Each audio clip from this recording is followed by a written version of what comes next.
Hello, if it isn't the triumphant traveler. And why might you be visiting the shrine? A sign of piety, perhaps? You literally told us to come meet you here!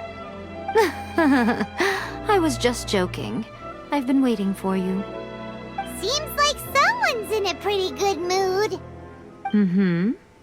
Catching up with an old friend I hadn't seen in years was truly delightful. By the way, I heard that you had a duel before the throne, with a Fatui Harbinger no less.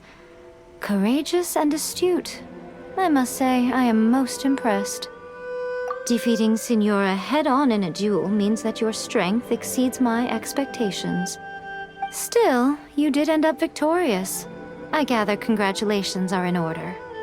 Sure feels good to finally thwart the Fatui plan for once. They caused plenty of trouble along the way, but at the very least, they didn't get their hands on another Gnosis. Wait a second. Did you say Gnosis? As in, the little thing that looks something like a chess piece? Yep, that's the one. You've seen one too? Gnosis belong to the Seven. They're what keep them connected to Celestia. Oh. What's wrong? I handed that over. You did what now? Well, how else was I supposed to save your skin from the Balladeer exactly?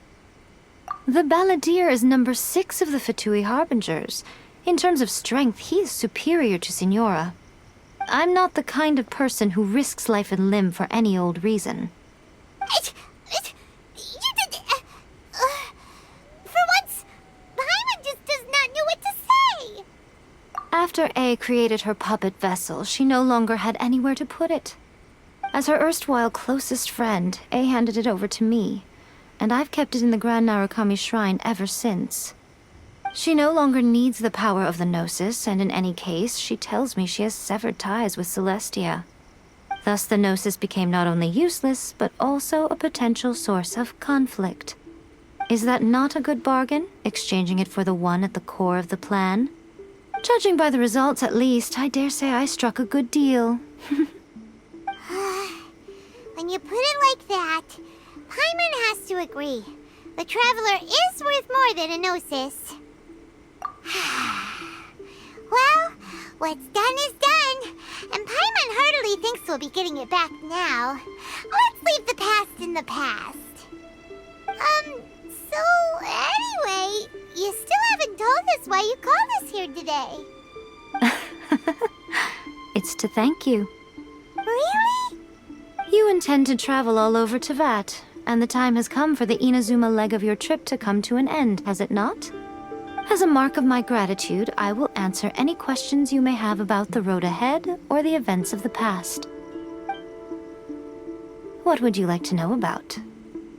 That puppet was built with technology that has been lost to time.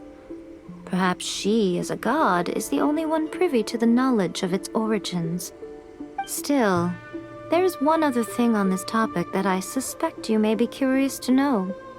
Before Yae began modifying her own godly form, she took it upon herself to create a prototype puppet.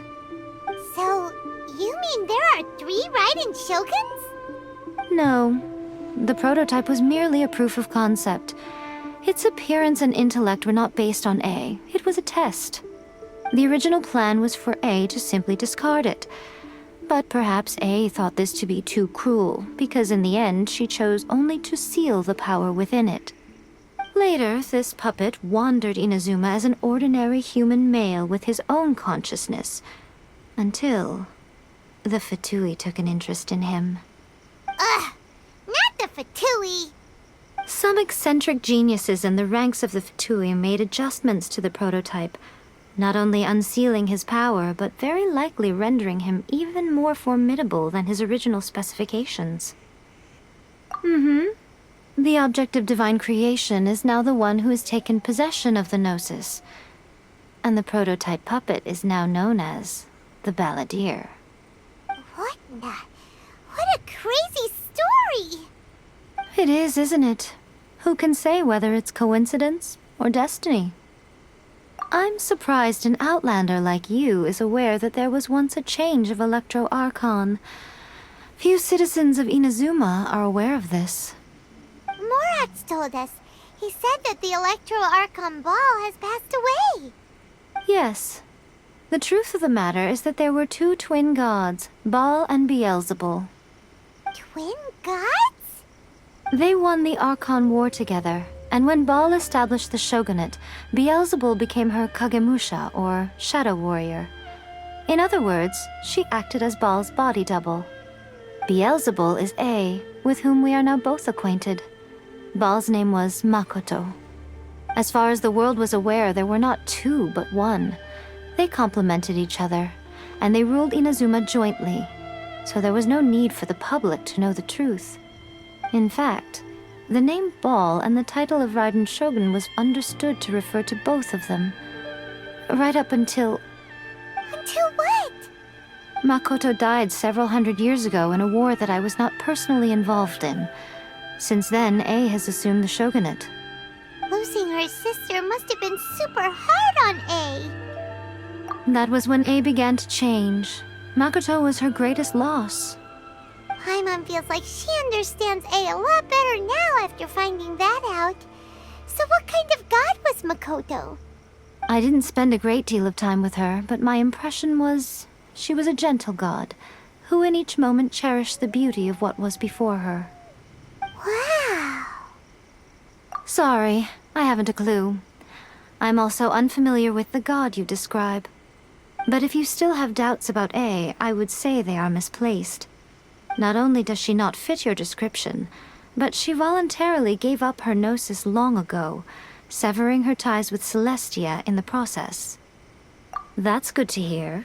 Otherwise, given that I'm her familiar, it could have made our relationship rather awkward, don't you think? Don't worry, we aren't looking to pick a fight with you. I wish you the best of luck. May you soon discover the truth behind it all. As for your sister's whereabouts, I will use all the resources at my disposal to investigate it, and I will also borrow some of Ayato's people from the Shiumatsuban. I'll let you know if I find out anything. Consider it part of my means of thanking you. After leaving Inazuma, I think it would be easiest for you to go to Sumeru. Ooh, Sumeru! We've run into loads of scholars from there on our journey so far. Yes, well, Sumeru is the land of the god of wisdom, where the quest for wisdom and knowledge is never-ending. But their obsession gives rise to some truly inexplicable things. For example, in Sumeru, knowledge is holistically managed as a resource. Knowledge is a resource? Yes. I don't know whether it was the sages or Lesser Lord Kusanali who came up with the idea. Lesser Lord Kusanali? That's a cute name. Oh, you haven't heard. Lesser Lord Kusanali is the deity in whom the people of Sumeru place their faith. It's their chosen term of endearment for her. I'm sure you must have some things to discuss with her too.